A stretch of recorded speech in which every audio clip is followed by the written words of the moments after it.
So I think we're going to get started. I want to welcome everyone back for day 2 of EPA and the future of environmental protection.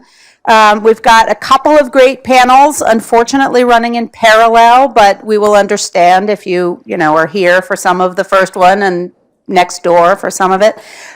In here, we will be discussing the evolving relationship between EPA and the DOJ Environment and Natural Resources Division with 4 wonderful experts.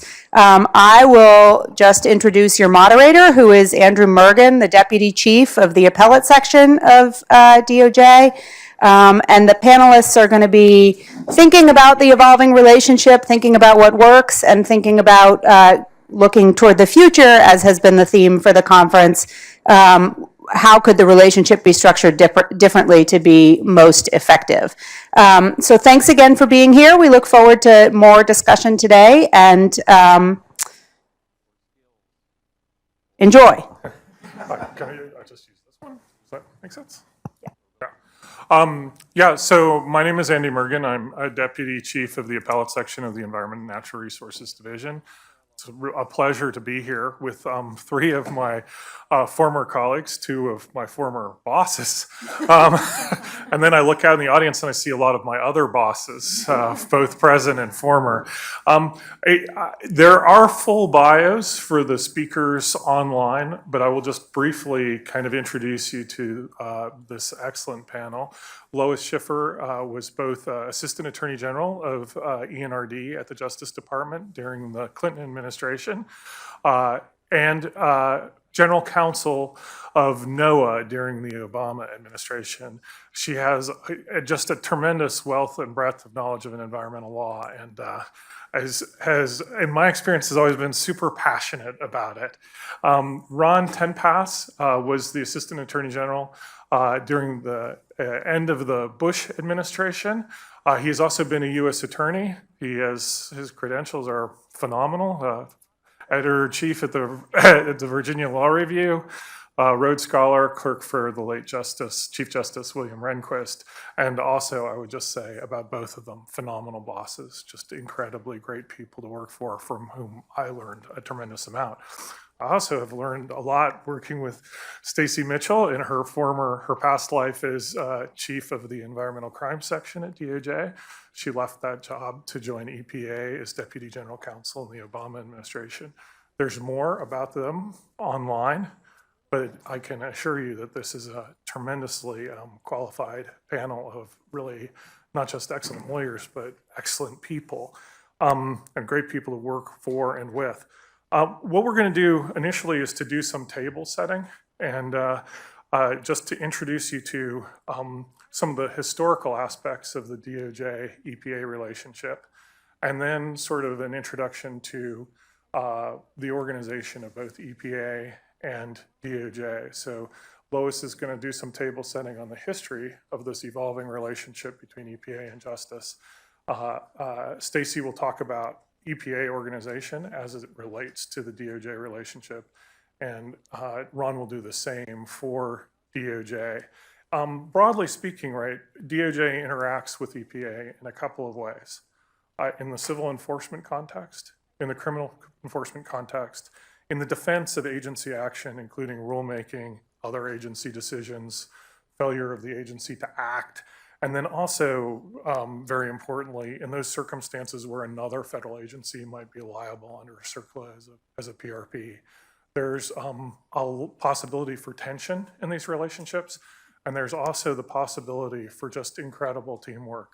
I always think as a former rower that when you get together with a team and you have sort of 8 people in a boat, you're looking for that feeling of what rowers call swing, that moment when everything is working together.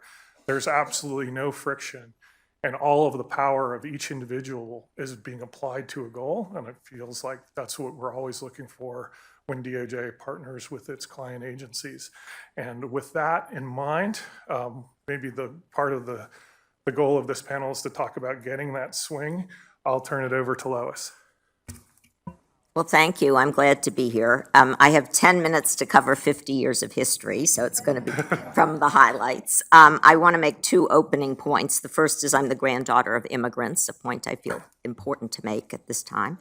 And I'm nevertheless here. And also that I taught for 30 years at Georgetown Law School environmental law, so I'm very glad to see that we have what looks like some students in the audience, and you shouldn't be intimidated by the old timers like the rest of us, but be amused by our stories.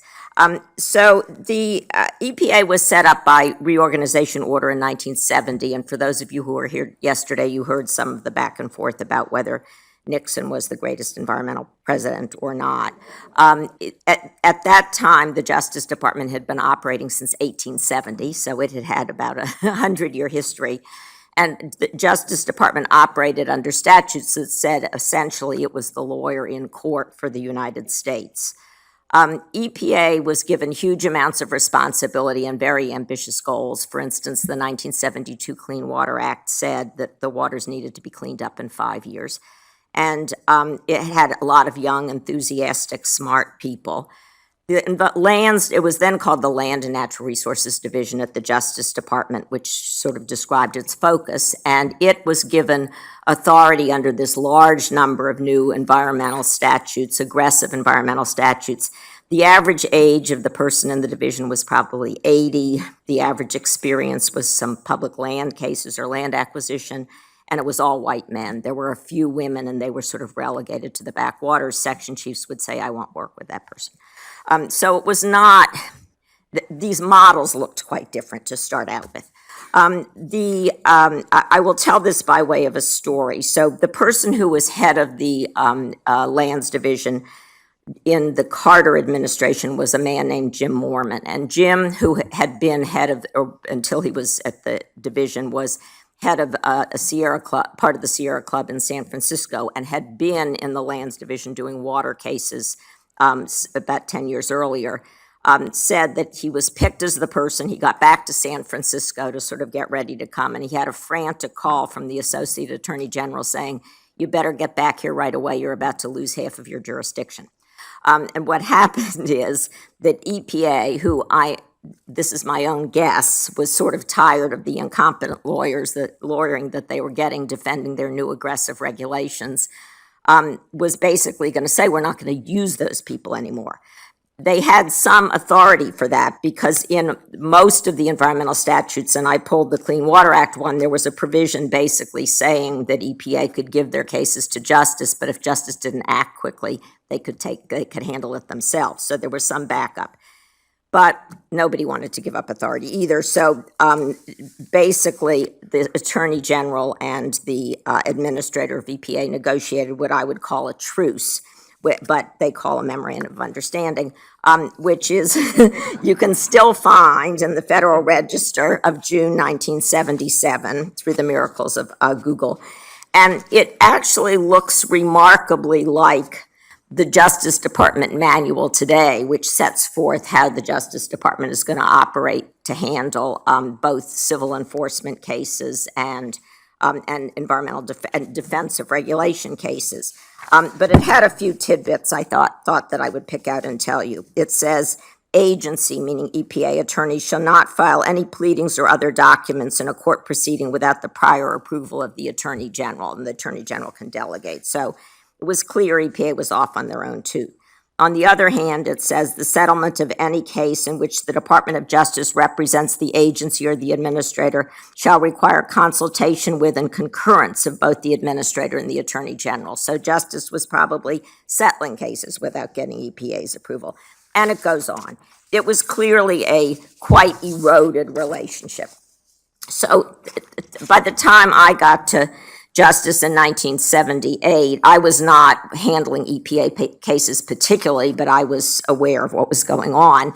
And there were challenges because the person who was in charge of enforcement at EPA wasn't the most vigorous person, and so there was a certain amount of tearing out of hair. And but time went on, particularly when the Superfund program came into being.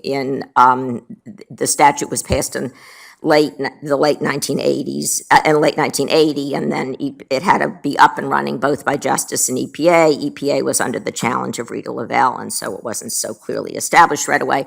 Justice was vigorous to do it, and there had to be more cooperative working relationships as a result.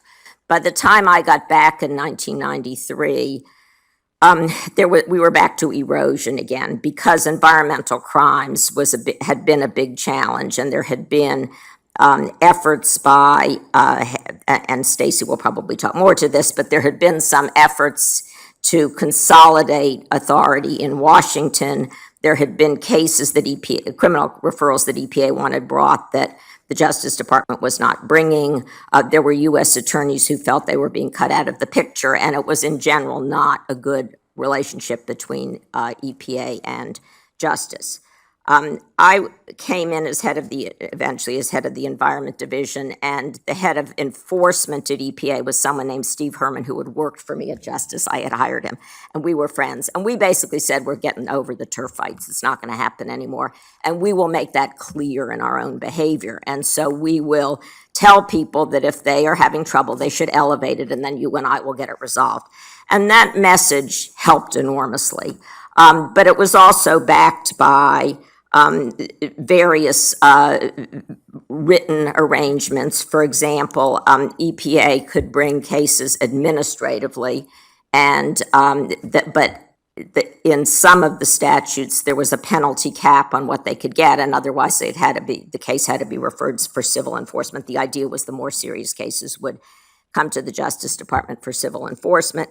And there had been a view, I don't know if it was a fact, but a view that EPA was bringing cases with low penalties so they could hold on to them. And we eventually negotiated arrangements so that there would be a more serious and joint approach to cases. So and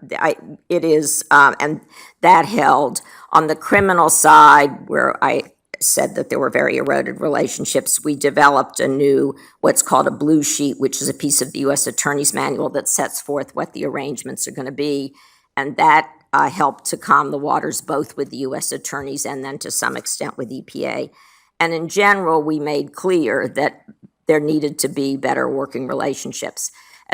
If you have good working relationships, as Andy said, you can have terrific results. And so we had, for example, a series of very big civil enforcement cases. For instance, we sued a group of power plants. Those cases, some settled, some went on for a while, but that was really getting at huge amounts of pollution. We said that the power plants hadn't complied with certain provisions of the Clean Air Act that required pre-approval before you constructed a power plant.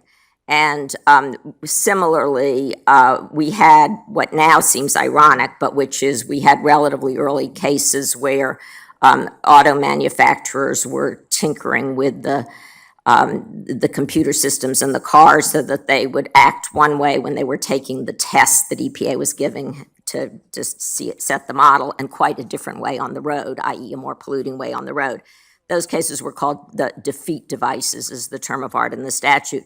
And we brought a whole group of defeat device cases. We couldn't have done that if we didn't have really good working relationships with EPA, who could work on the technical parts of that and then work cooperatively with both the main Justice Department and U.S. attorneys' offices and states who had a stake in that too.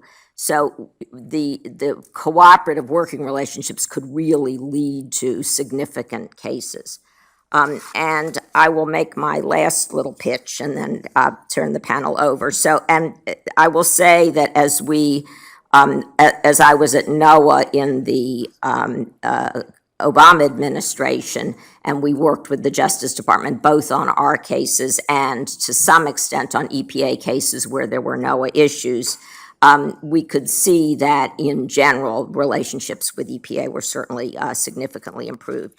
So my big points are that you have to look both at the formal arrangements, which are written down and continue to be written down in manuals. You have to look at the informal arrangements. How are people working it out in addition to the formal arrangements? So, for instance, that a serious case will be handled in a civil court case rather than a civil administrative case.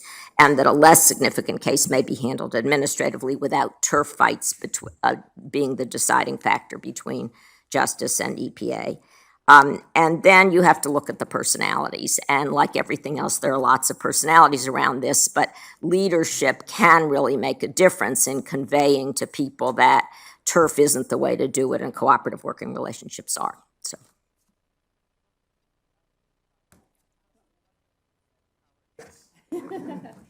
Good morning, and I'll echo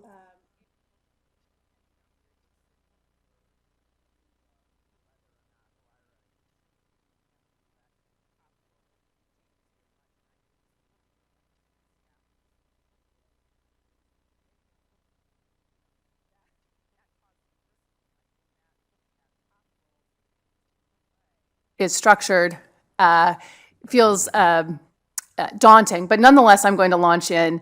As Andy indicated, I spent 3 years during the Obama administration, or nearly 3 years, at the EPA in the Office of General Counsel. It was actually that time that really elucidated some of my comments that I will be speaking to for the rest of the panel, because it made me understand how EPA ticks and how it really does function. And that is not a perception that I had as clearly while I was at the Justice Department. And so sort of further to what Lois was just saying, a lot of actually working on relationships, human relationships, I think are really the key to the future of a functioning relationship between the two agencies or the two entities. So my job is to talk about the EPA organization.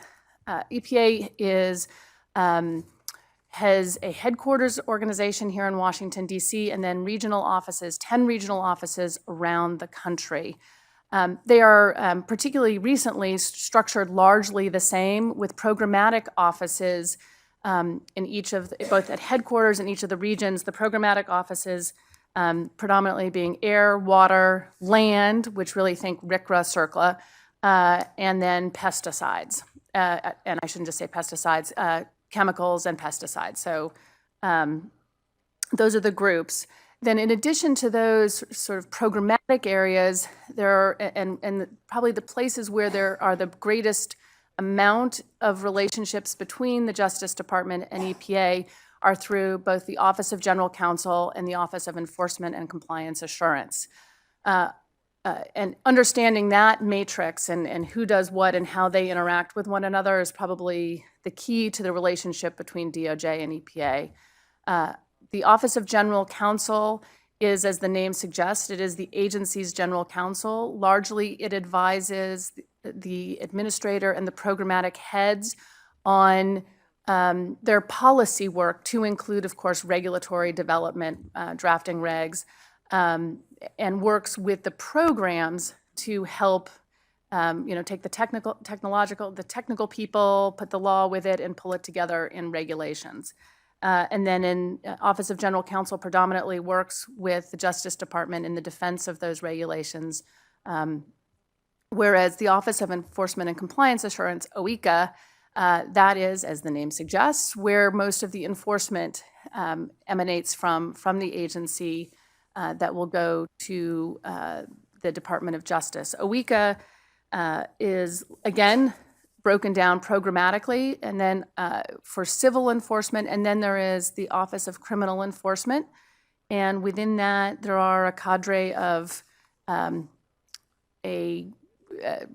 fewer than 200, although statutory obliged to be 200, criminal agents that are scattered not only at headquarters but throughout the regions.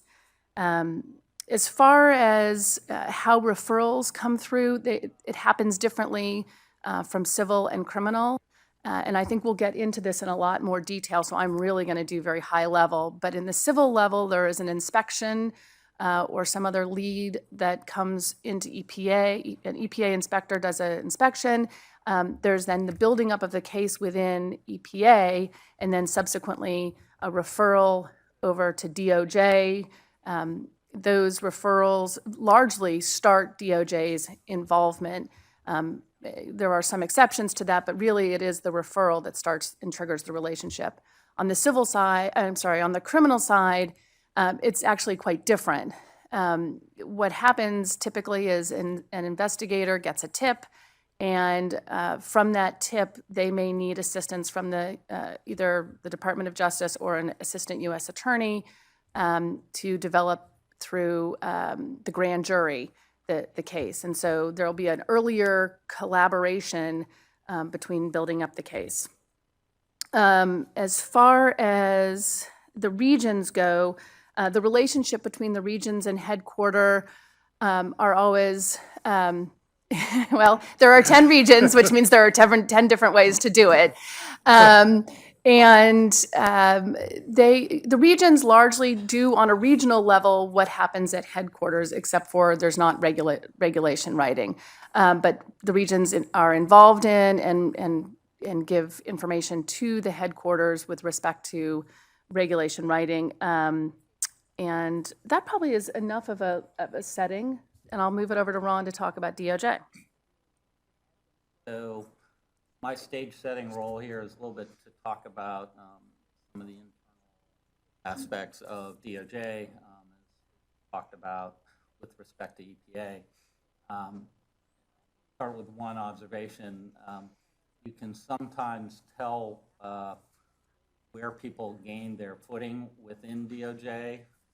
You can sometimes figure out a little bit where people got their initial footing within DOJ by how they speak about the department. Actually, so I am somebody who was born and bred in the U.S. Attorney's offices in the field. I was an assistant United States attorney, then became a United States attorney. That morphed into a headquarters assignment in the Deputy Attorney General's office, doing a lot of policy-related work, congressional oversight, those kinds of things. And then was named Assistant Attorney General as my final post within DOJ. So one of the giveaways a little bit is how people speak of the U.S. Attorney's offices. And at least one of my bugaboos on this is some people will speak of DOJ and the U.S. Attorney's offices as if they are separate entities. In fact, although no U.S. attorney will readily admit this, they are part of the Department of Justice. It's similar to frankly, how the FBI speaks of itself at times. You work for the Bureau and you speak of the Department of Justice, despite the fact that your seal is, one of the 15 or 20 that is in the office of the Attorney General, representing all the places that he's the boss of and oversees. So all that to say, there is some work to develop swing, as Andy put it, even within the department amongst these couple of places that all have some role in environmental litigation. Now, certainly at the heart of that is the Environment Division. 400 lawyers, has litigating purview over roughly 150 statutes, environmental statutes, some vaguely environmental in that there's a group, for example, that does the major condemnation work of the United States, kind of hearkening back to the division's foundation as a group that was litigating largely over lands issues. You think about, as Lois pointed out, the division had its birth, John, help me, 115 years ago now, 110? When was the 100th anniversary? Thereabouts. Well, there were not meaningful environmental statutes at that point. What there was the giant West being settled and largely owned by the federal government, with a whole variety of lands issues arising from that. So kind of from that beginning, the Environment Division, for example, picked up condemnation work as one of its areas. But by and large, you have 400 attorneys. They are about evenly split between what you would call top-side work and bottom-side work.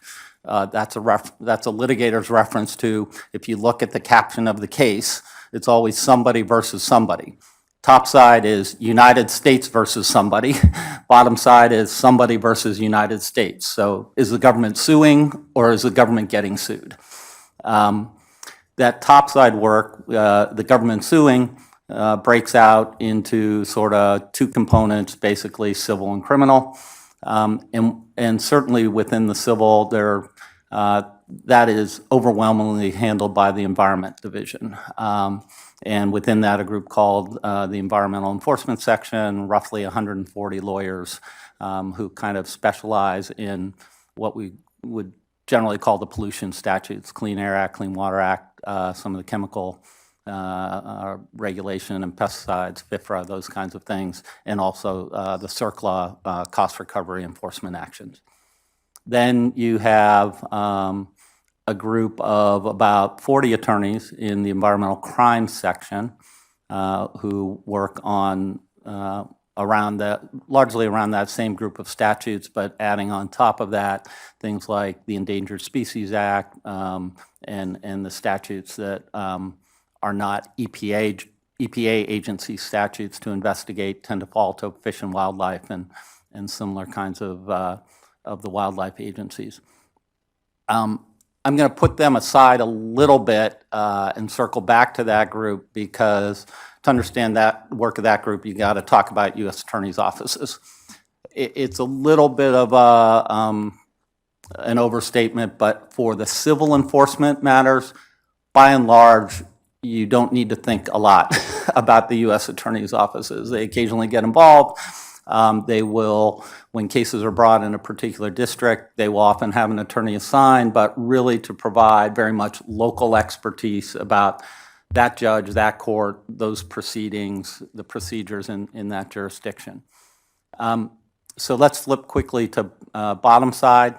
That has sort of two major components. One is the regulatory rulemaking defense, at least with respect to EPA, I should say. The regulatory rulemaking defense, so when the agency is sued for the new regulation not being strict enough, for it being too strict, for it not being promulgated at all, that body of cases is largely handled by a group called the Environmental Defense Section, to some degree with the involvement of the appellate section as well. And then you have a group of cases where the United States, having been the polluter, so to speak, is itself potentially responsible for helping to pay for the cleanup of these large Superfund and other similar sites. So you can imagine that private companies that are most frequently on the hook for that are more than happy to invite Uncle Sam to the party when they think that, for example, the Department of Defense or Department of Energy program or something along the way has contributed to that pollution problem. We may get into this. I will just say that situation leads to a pretty interesting challenge when you are the AAG, because ultimately you can have a case in the Superfund arena where the government is basically suing on behalf of EPA, the environmental enforcement sections, suing to make sure a place is cleaned up, perhaps to have EPA have its costs repaid. It has sued a bunch of private companies. Typically, those private companies have then found a government agency that they think is also responsible. So they have brought those agencies into the suit. So you have the environmental defense section defending them. And so ultimately, if there are disputes there about the resolution, the place where that reporting meets for the first time is in the person of the Assistant Attorney General. The supervisory structures are generally otherwise kind of separated a little bit. And so you are put in an interesting position at times in terms of adjudicating the positions of two parties that you simultaneously, in some sense, represent. And let me turn very quickly to a couple of other headquarters units that are important to at least recognize. One is the Office of the Solicitor General. On on major cases where you can tell there's a big policy kind of issue, a piece of the statute that is being litigated that has been long contentious as to its meaning. Even at the district court level, you may undertake some work to consult with the SG's office to make sure they're going to be comfortable with positions that the government is adopting in the lower court. Ultimately, if the case is adjudicated and there's going to be appellate work, particularly if the United States wants to take the appeal because it lost, you need the approval of the Solicitor General's office to do that. So depending on the nature and prominence of the case, you may be talking with them very early. You're certainly going to be talking with them as if the United States has gotten an adverse decision about what to do. And then, of course, there is some very select body of cases that go to the Supreme Court. And in those, the somewhat like DOJ having kind of exclusive litigating authority for most of the agencies, the SG is the lawyer of the United States in the Supreme Court. And so that at that moment, a case typically is handed off to the SG's office, although with a very close working relationship. Folks like Andy are beloved by people in the SG's office because they basically, bluntly, they know how to write a Supreme Court brief, and they often do, at least in the opening stages or petitions for cert or petitions to oppose cert. So you have that group. It's worth always mentioning your boss. As Assistant Attorney General, my boss was the Associate Attorney General, the number 3 individual in the department. So there are certain things that you're reporting on to them. You know, your biggest cases, you basically, you never want them to read in the morning news about something that you haven't told them about, and, you know, preferably multiple times over the preceding 3 or 4 months. And then let me flip back finally to basically the U.S. attorneys. So there are 93 U.S. attorneys' offices across the country. Each one of them is, you know, unless the job is sort of temporarily vacant, is appointed by some, filled or led by somebody appointed by the president, confirmed by the Senate. In Washington and within the department, things like that matter. Maybe they shouldn't, but people, once they've been confirmed by the Senate, are convinced that they got there by merit only, and by the insightful wisdom of the president personally, in seeing that you were the only person for the job. And You feel that way? you know, both times, you know. And U.S. attorneys are certainly of that, broadly of that species. And in particular, a U.S. attorney's office is, their staffing is, in most offices, probably 80-20 in terms of attorneys, 80% criminal, 20% civil. That affects the operation of those offices. Bluntly, for the most part, most U.S. attorneys think criminal is where the action is. That's, you, as U.S. attorney, you never get a headline for your office having successfully defended the Federal Tort Claim Act brought against the Postal Service for the driver who ran into, you know, your neighbor driving home. You know, bluntly, you get your bones, you get your publicity, you get your psychic satisfaction for most of them out of the criminal cases. And so they attend to what's going on in the districts on criminal cases quite closely. They care a lot about it. And so that leads to variation across the country in terms of how involved the U.S. attorneys are in the particular environmental criminal cases in their districts. Some have established AUSAs who are full-time environmental dedicated prosecutors. Others, if you have an office of 8 or 10 AUSAs, I mean, some offices are that small, you can't do that. In that kind of situation, you probably embrace and welcome the environmental crime section, environment division attorneys, because they've got expertise, they've got capacity, they're willing to travel and come to your district, they're willing to work with your AUSA. So the Environmental Crimes Program has this kind of element that is both of headquarters and of the Environment Division, but also of the United States Attorney's Office, and with some variation across those U.S. Attorney's offices. I think that's probably a place for me to stop, Andy, and we'll go from there.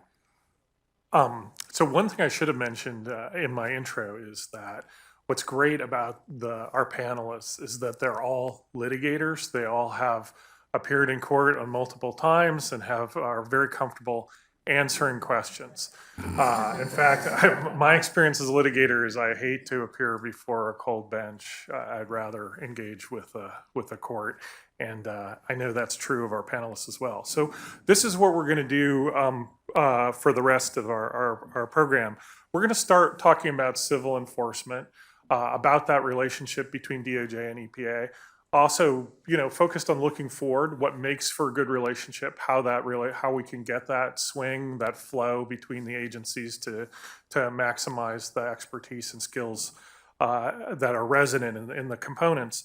We'll start with civil, we'll go to criminal, and then we'll talk about the defensive. But the thing about these litigators is you should feel free. I will keep an eye on the audience, and you can ask questions all along. So we'll start with civil enforcement, which is as Ron mentioned, the civil enforcement component of ENRD, of DOJ, is the largest in terms of the number of attorneys. And that tells you, I think, something about how important that work is to the EPA-DOJ relationship. And so we'll segue into civil enforcement. I just want to start by sort of asking the panel, talk about the referral process. Ron used a really good couple of words, capacity and expertise, and that may be one way to look at the referral process. What should EPA be thinking about in a civil referral? What expertise does DOJ bring to the table in terms of looking at those referrals and building the case? And going forward, what does a good referral and case look like on the civil side? Well, I guess I'll start. The first point I would make is sort of a step before your premise, and that is, in an ideal situation when things are working well, it's not a piece of paper that gets lobbed from EPA to Justice, and Justice says you're missing 5 things and lobs it back. A much better, I mean, I've always said no ping pong. A much better way, a much better way to do it is for EPA gets the information from the investigator or the inspector, or gets a tip and certainly is knowledgeable about it. But if and we should separate out small cases from big cases, but for a significant case, it works much better if both agencies are working together to sort of say, this is what we're going to do, this is a big case, we probably should start involving both the regions and the U.S. Attorney's offices. Sometimes for pollution cases, it's useful to involve the state, which may be either the Attorney General or the pollution agency in the state. That's a sort of another component of this. But to really say this is going to be a hard, complicated case, what are the kinds of information we need? What are the kinds of experts we need? How is somebody going to figure out the computer system that causes the defeat device? Because the average lawyer sitting at their desk isn't going to know the answer to that question. So a good referral is thorough, but it doesn't necessarily mean it was all developed at EPA without the benefit of any consultation, and then comes over. For the much smaller cases, and there are certainly a number of those, EPA brings to bear the inspectors who go out and check the information that they get from states or other sources, sometimes from citizens, and can take that into account and develop it with the scientific knowledge that they have and write that up in a paper that comes to the Justice Department. The theory is Justice can then use that to develop a complaint and go to court. But in practice, there's likely to be more back and forth. And the more that back and forth can happen in a cooperative, let's get together and meet about it way, the more likely we are to get to a good result of protecting the environment. I think, there's fairly little to add to that. I mean, that is, look, a perfect referral is, in some sense, one in which at the point EPA itself feels that it has substantial and sufficient evidence for a civil complaint to be filed, or a defendant to be contacted pre-suit about whether it would like to entertain settlement options. The perfect referral is one where, at the moment EPA reaches that conclusion, the DOJ lawyers looking at it say, we absolutely agree. There is not a flaw in the package, and we think this is sound in every respect with no, and we're happy to draft the complaint, so to speak. Realistically, you're rarely going to get that kind of perfect referral, if for no other reason than, you've got a lot of smart people involved and good lawyers, and a second set of eyes looking at something will often spot a difficulty that maybe the agency hasn't been as attuned to. I guess the other thing I would kind of add to that is, I think that's a bit the role of the Department of Justice. Personally, I always liked working with, or from a supervisory standpoint, I was always kind of interested to know on the quiet, the attorney line attorney who's proposing this and says we're good to go. Tell me if they've ever gotten their teeth kicked in before, in a trial. Have they ever lost a case? Have they tried? How many cases have they tried? Because there is, I think, one aspect that DOJ brings to the table here when it's at its best is a certain amount of sobering influence. There is something about having been the attorney in the courtroom that the judge is yelled at. There is something about being the attorney who in a prior case, when you ask the key question saying, did you observe this to happen? And where they told you 10 times yes, they blurt out no, and you have this kind of moment of panic. Those kind of experiences, I think, are helpful to bring as a bit of a reality check, and that's a healthy thing. But I would say, I think folks from the agency, not as often having had to sit in that position, can sometimes be optimistic and enthusiastic. You want that, you need that as part of the folks who are really working to develop cases, but you do need some folks who will provide some check on that, and with a realistic view of all the ways in which once you get into court, the unexpected happens. So one of the things that I hear you saying is that DOJ, as the folks who are going to be appearing before the court, they want to make sure, right, that they're not going to get their teeth kicked in, and so that seems, Or at least like, I didn't. they didn't. That's part of the skepticism, the questions, all of that is part of it. Is also, I mean, one of the things I think about I think both you and Lois have touched on is that the role of DOJ in both having a role in the defensive litigation on the environmental side and the enforcement side, does that sort of inquiry and focus on the potential problems begin at the referral stage? For cases where you're We're defending civil EPA? enforcement.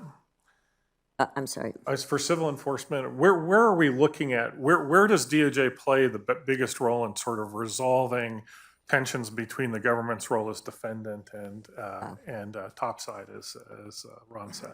Well, leave apart for a minute the Superfund cases, which where Ron, as Ron has correctly said, you're kind of on both sides of the case, and they're especially complicated. But for instance, at NOAA we had implemented the Endangered Species Act, and Interior also implements the Endangered Species Act, and there's basically a truce about which species are on which side of the line, which is beyond the scope of this discussion. And We NOAA and Interior had different points of view about how you interpreted the Endangered Species Act, and that would be an example where the Justice Department would need to get involved in, if this goes to court, if we say the species, we list it one way, taking into account factors, and it goes to court, are you going to defend us, or are you going to say that Interior has the right interpretation of that? So that's an example of where, not at the Assistant Attorney General level in the first instance, but with the section that has the expertise in that the Justice Department section that has the expertise in the statute, the agencies can get good advice, and the flip side is justice can give that advice by saying, we have experience with this statute and this is what we think, or this is why we think these arguments are better than the other arguments. And I thought it was one of the privileges of working at the Justice Department that you really got to kind of adjudicate those matters, hopefully by listening to people first and doing some reading about it, but then deciding that this is the sensible interpretation of the statute, or this is a defensible interpretation of the statute. I'm not sure that answers your question. Andy, one other place I'd add is there are places where, so I think what Lois helpfully raised was places where, as to an environmental statute, there may be multiple agencies within the government that think they have some stake in how that statute is understood, enforced, interpreted, and Lois gave you a great example. Another place where these kinds of things arise, I think, is at more what you might call meta-principle levels, where there is some issue of law that affects not solely the environmental statutes, but a whole range of statutes that are important to administrative law. For example, I don't think it is any particular secret that there is some ferment about the Chevron doctrine and sublevels of that, something called hour deference and Skidmore. I'll stop there because Andy knows 5 times what I know about that arena. But that all has to do with the degree to which the executive branch gets some amount of deference from the courts in interpreting, implementing, and enforcing various statutes, particularly in the civil context. That's a question that's obviously very important for environmental law, but it's hugely important in financial regulation. It's hugely important in healthcare. And so one of the other roles I think that DOJ has and the Environment Division has here is to be sensitive to kind of these bigger meta issues that may be playing out, may be particularly important within a certain administration, that they have staked this out as an area where they are looking to make change, amend, influence the direction that law goes. And sometimes I think DOJ is the place where you find the lawyers who are most sensitive to those broader legal currents that one has to be sensitive to, that a particular environmental case may require, present an application of. And I'll give you just one other quick example of that. Tribal issues. This has tended to come up, I think, a little more in the criminal arena, maybe than civil, but there are a whole variety of treaties that all seem to talk about hunting and fishing in the accustomed places, and all seem to have been signed, sometime between 1820 and 1890, as far as my indoctrination went. And so you get circumstances, for example, where for a U.S. Attorney's Office may be quite interested in prosecuting some kind of hunting or fishing activity that occurred within their district, viewing it as, for example, violative of the Endangered Species Act, but where the defendant is a member of a local tribal community who may claim that pursuant to that treaty, they are protected.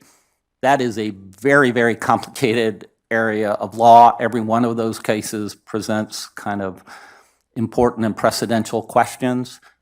It's actually an area that's getting some amount of attention recently, and it looks like that Justice Gorsuch, for example, has some interest in this area rooted in his days in Colorado. So again, an area where the Environment Division, because it has two sections that deal with tribal issues, sometimes, being sued by tribes, sometimes vindicating tribal rights, brings that kind of special expertise.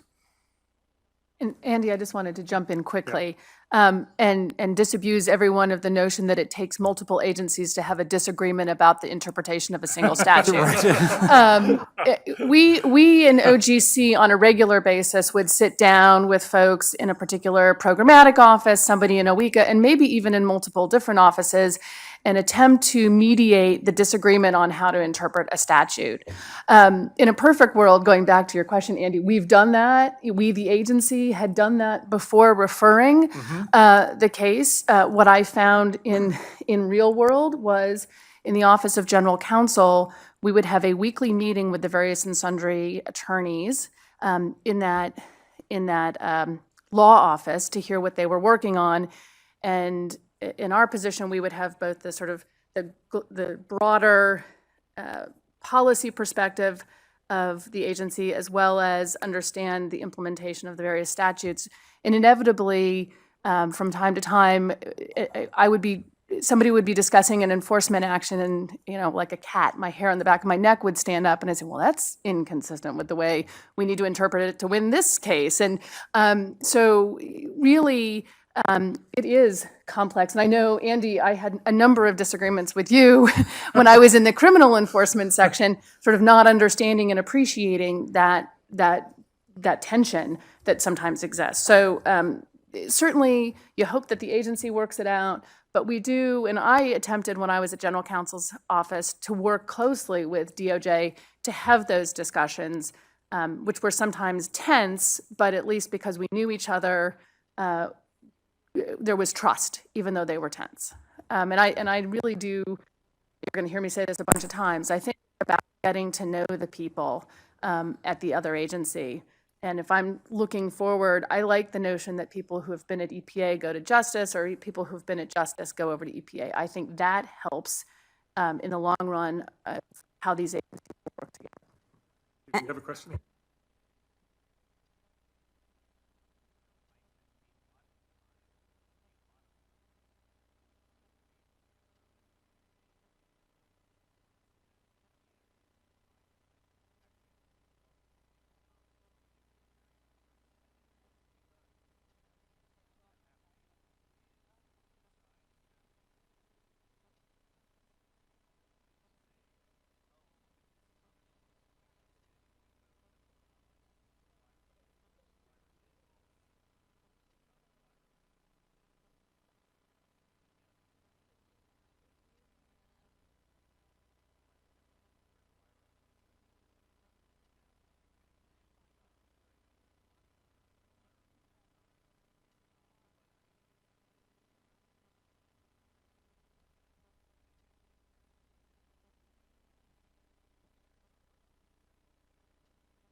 them what my catechism, that DOJ won't help us because DOJ has always told us that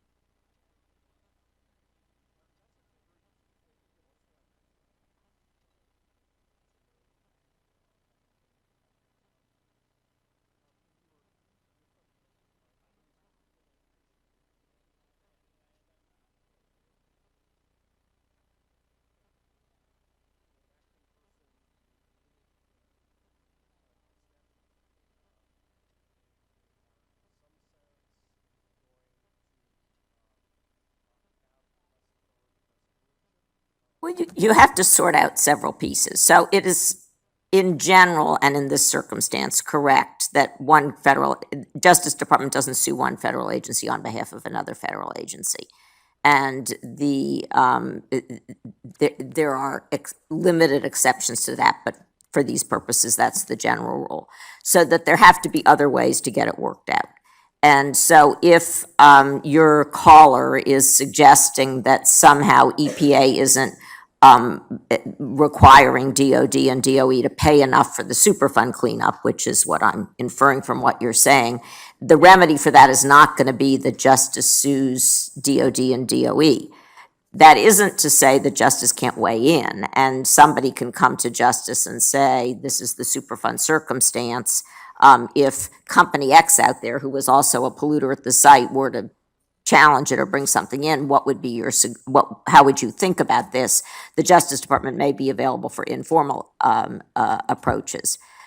That said, it is certainly correct that there's more vigorous enforcement and less vigorous enforcement in different administrations. And I will say even in the Clinton administration, where I think we had a very strong and effective enforcement program, there were some cases where we would go to EPA and say, why aren't you doing anything about lead paint? And kids are getting poisoned. That's not so good.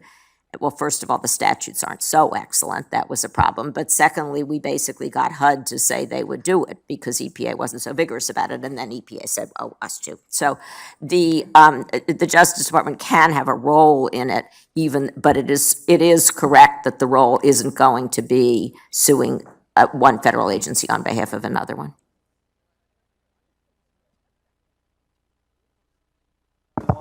EPA headquarters when we got had. a Thank you. And in the late 1980s, the agency installed some carpet at headquarters, which caused people to get sick. When the word got out that EPA was poisoning its own employees, my union office phone started ringing off the hook, and I was hearing from people around the country with the same kind of problem.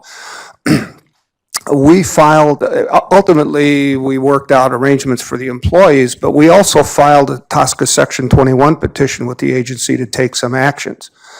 On the day of the response, there are two elements of this what I'm saying. The agency said we're going to, the guy from OGC came down and said we're going to deny this petition. What was published in the Federal Register was that we didn't prove with scientific certainty that the chemical that we asserted was responsible for this was in fact responsible for it. We filed suit pro se, myself and the chief steward in federal district court here in D.C. We got run over by EPA's attorneys. And we cited a decision that came from, I don't know if it was OGC or one of the attorneys in the Office of Toxic Substances that had written an opinion that EPA took the position that it did not have to prove beyond a scientific certainty an enforcement action that they were taking against the Chemical Manufacturers Association. And we said, you apply a different standard to us suing you than you used against CMA. What gives here? Was DOJ advice involved in that kind of petition denial? Because what the basic reason for the denial then was actually the OGC person came down and said, we're going to deny this petition bill because it would cost the carpet industry billions of dollars if we did grant it. We'd have to find that the carpet posed an unreasonable risk, and he didn't say that. He just said it would cost the carpet industry billions of dollars. And later on, and he said, we're going to do instead, we're going to convene a carpet policy dialogue, and we're going to try to work out what the problems were and X, Y, and Z. But later on, I figured what we were asking for didn't involve billions of dollars of effort by the carpet industry. But what it did involve is all those people who called me and wrote letters to the union office are lined up around the block in court filing lawsuits against the carpet industry because EPA said this carpet caused what posed an unreasonable risk, and they granted a petition under Section 6 of, the petition was under Section 21, but they granted Section 6 remedies which required a finding of unreasonable risk. And that's what it was all about. And that was really problematical. I won't identify the person, but he said, I'll deny having said that if this ever comes out. I'll just stop you there because I think you've identified something really important about the DOJ institutional role, because you mentioned that what you had done, which seems laudable and smart, is petition the agency for action. And one thing that's interesting about DOJ's role, right, is that, and one of the things that we bring to these questions is sort of what is our overall institutional interest. And our overall institutional interest is in making the barriers for petitioning agency action to be not insignificant, right? Because that is our institutional role on the defensive side, is to give the agencies the space to do their work sort of unencumbered by litigation. And I think that's sort of that is what you've hit upon in terms of the relationship between your petition and the ultimate action and the denial and any judicial review of that denial is the sort of institutional role of DOJ in looking broadly about how people get to court and what the standards should be.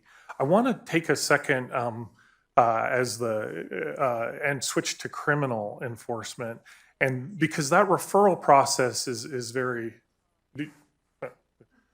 Did you have a question? You have two questions. Oh, sorry. Yes. Question. Okay. I have a question. Yeah. Okay. Sam. So this is a question for Stacy. As the person who's worked both at Justice and at EPA, I'm curious as to what you saw as the differences in the decision-making processes about legal cases in one agency versus the other. My perception when I was at Justice is that at Justice, when there was a potentially couple of different ways you could handle a statute or an issue, two things surfaced. First, the attention focused on whoever the poor soul was who had to go to court to explain this. That person quickly became, in many ways, a broker of what you were going to say, because that person was saying, well, that makes sense and this doesn't make sense. And the second thing is everybody focused on what would pass muster with the court. What will the court buy? And then you'd take these same questions and you'd go to EPA, and this is a somewhat facetious sense of how the decision-making process was what's the biggest way we can frame this issue possible that will involve the most historic grievances inside of the agency and disputes there, and who are the people who have been working on this issue the longest? And those are the people who should take center stage in any discussions about this. So what often seemed to happen is you would send a relatively, not junior, but a sort of person who was trying to figure out how am I going to not get my teeth kicked in court, to go talk to people who would say, you don't understand, we've been working on this for 50 years. And so after being in both agencies, what can you tell me that would help me understand that? So let me add a layer to that, although I don't think it will be that big of a difference. My roles at the two agencies were dramatically different. I was a prosecutor at the Justice Department. My sole role was to win my case or to win the case. And I do think that this perspective is a part of an answer to your question. At the EPA, I was Deputy General Counsel. I was advising the administrator and the various sundry media offices on forward-looking policy. Where do they want to go? What are the goals and the policy objectives? And I think if you take a step back and you look at the goals of each of the agencies, and Lois, I'd be interested in your layer on this from a NOAA perspective as well. DOJ has less of a policy role, and as such, they're focused on litigation, and they're keenly focused on litigation. I will tell you, it was a year and a half into my tenure at EPA, still fuming over a particular series of cases that I was not permitted to bring at DOJ, And I finally understood the bigger policy problem with the cases I wanted to bring. I understood that there was, the agency didn't disagree that those cases should be brought, that there were clear violations of law that were causing them to pull their hair out. But if you enforced there, what was it going to do, you know, on a whole host of other policy issues? How was the agency going to defend some of its own actions? How was the agency going to move a greater policy forward? It was a much bigger question. Having said that, if you are going to refer a case to justice, you have to be prepared to litigate the issue. And so I don't know that I'm answering your question. It's certainly in the Office of General Counsel. We didn't go look for the oldest person to give us the history, but you know, those who don't know history often repeat it. And if you don't know what the pitfalls are with respect to a particular statute or the position you're taking, you may in fact step into a new problem, maybe not in that case, but in future problems.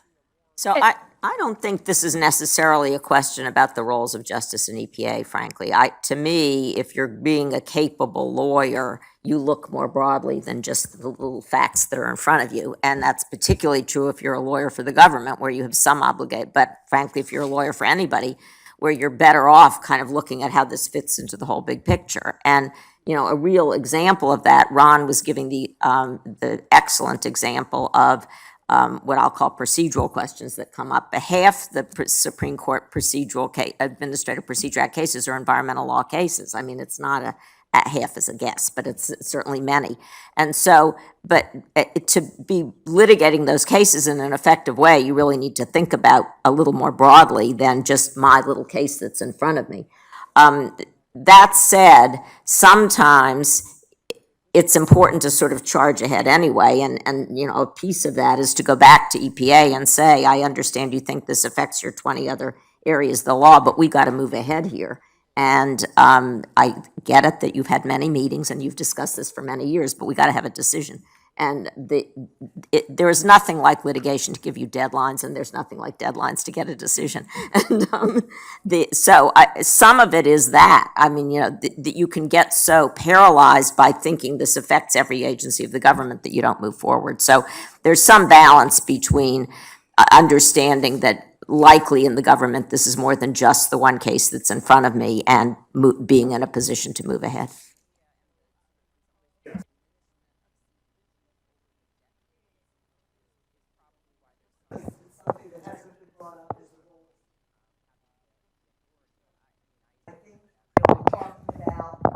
Current and future.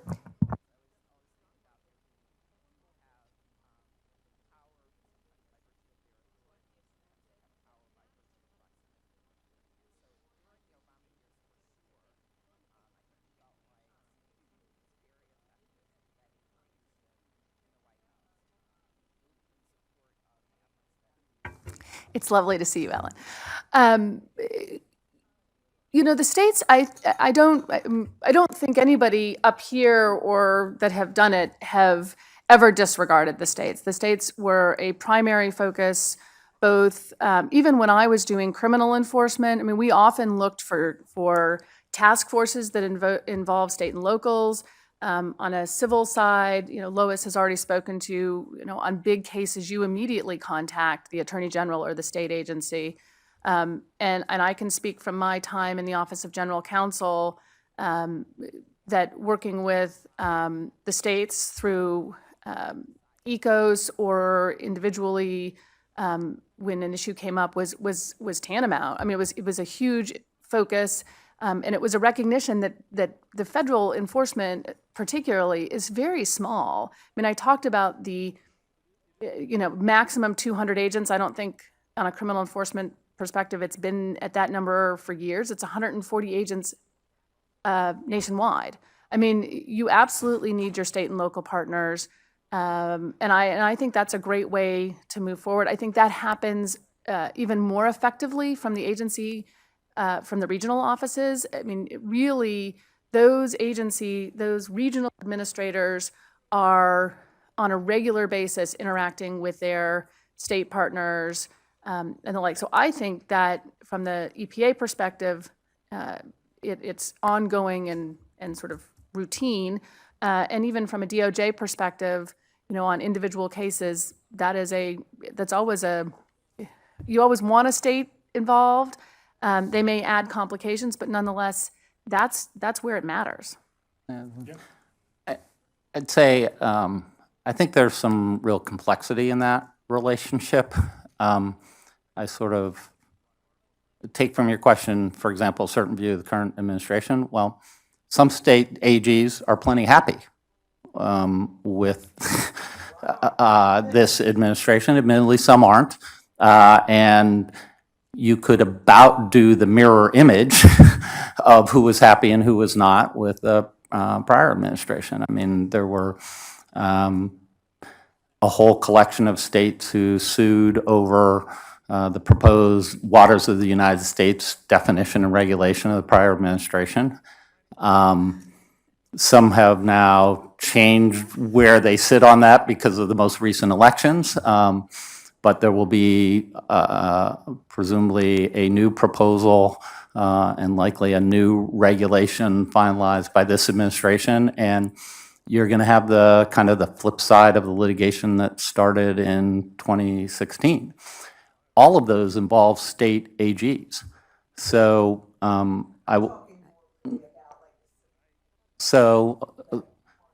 right. Well, I think so.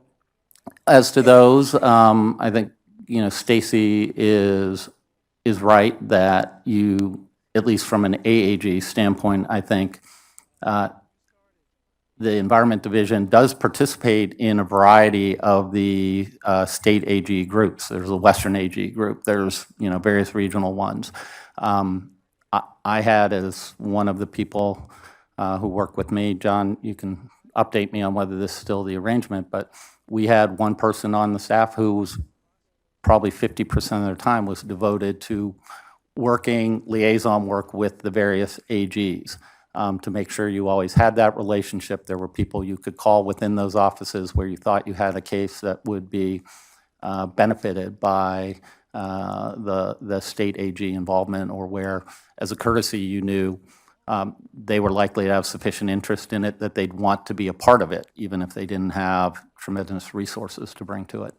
I would also add for the most effective U.S. attorneys' offices that were big enough to have this, they had task forces that were basically federal, state, and local people who discussed both criminal and civil cases. And I don't know, but I would expect that in a number of places those task forces are still ongoing. Many of them have operated for a while, and so that there is the sort of policy litigation, and then there's the everyday litigation. And for some of the everyday litigation, that's really on a track that would be likely to keep going. I wonder if there's time. Is there one more question that? Amanda? Because I have a lot of my students in the audience, to turn this for the last 3 minutes into a career panel and ask if you all had a couple of words of advice for rising environmental lawyers. And although we're mostly forward-looking, I would ask that you give them some advice in what they may view as not an environmentally friendly administration. Is this a time? Well, what are your thoughts about next steps after law school if you're looking at an administration that you're not sure matches your views? So let me jump in first because I'm going to be a contrarian on some of this. We can have a long discussion about this issue.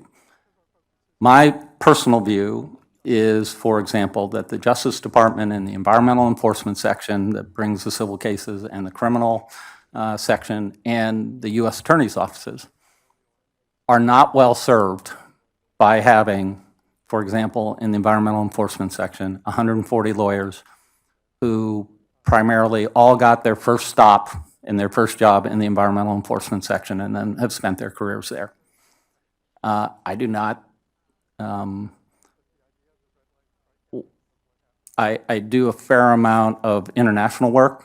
Some of my colleagues that I work with in the United Kingdom are amazed and dismayed that we seem to have this pattern in Washington and in the United States in particular, that lawyers go back and forth between government, private practice. They go back and forth between the NGOs and government. I think that's incredibly healthy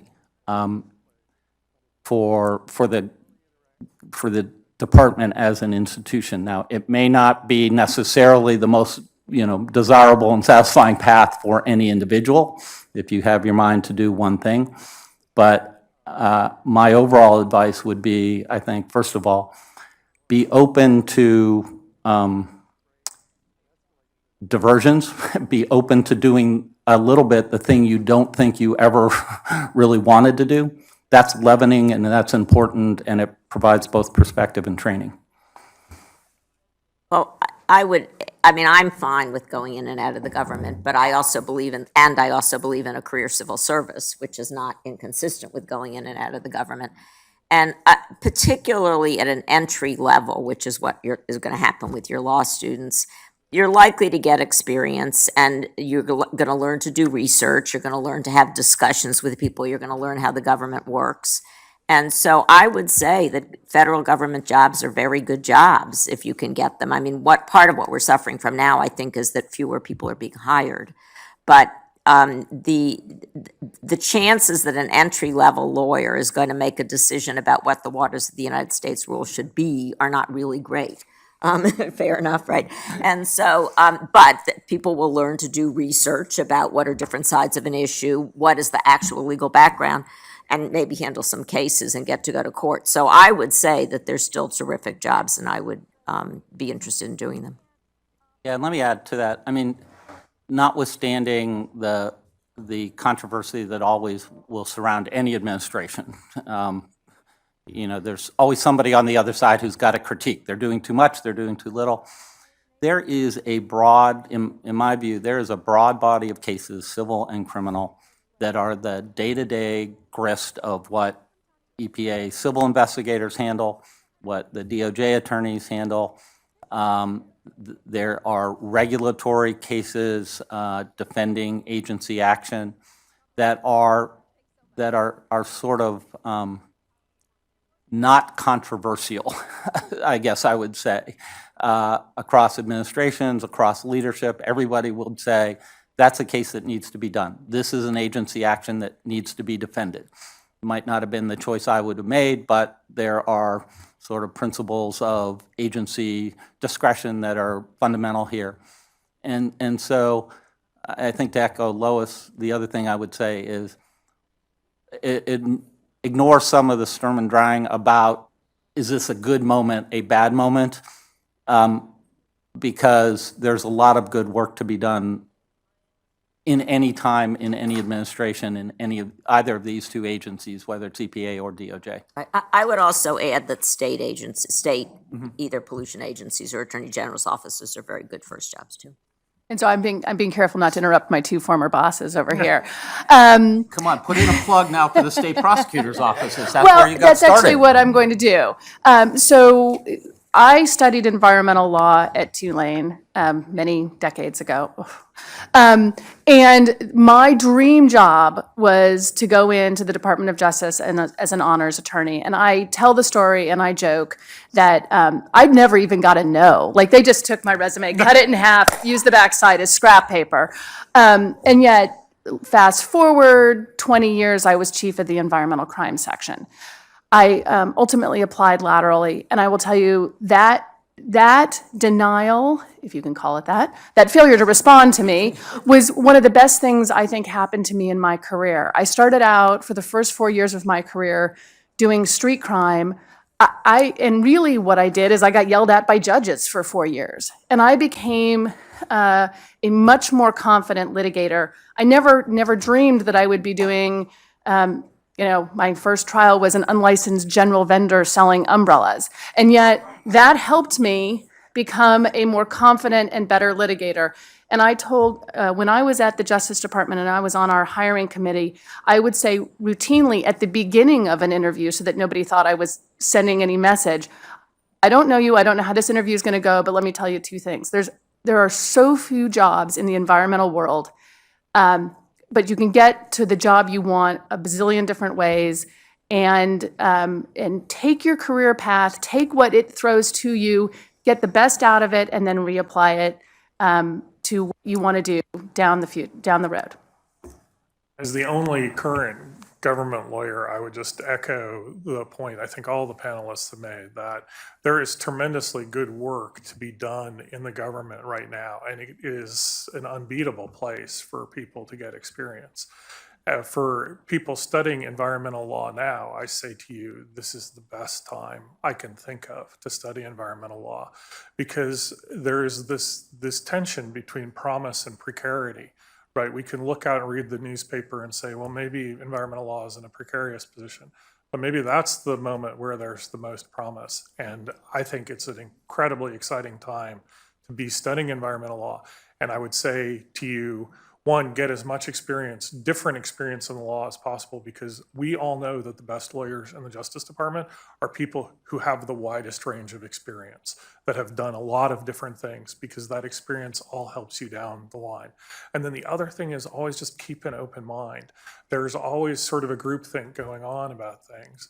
In the classes I've been teaching, we've been looking at Trump and Obama regulations, and what we find when you drill down is sometimes one administration does it better than the other, and it's not always the administration you think it is. You have to pay attention and you have to keep an open mind, and that's going to make everybody a better lawyer down the line. We're out of time. Thank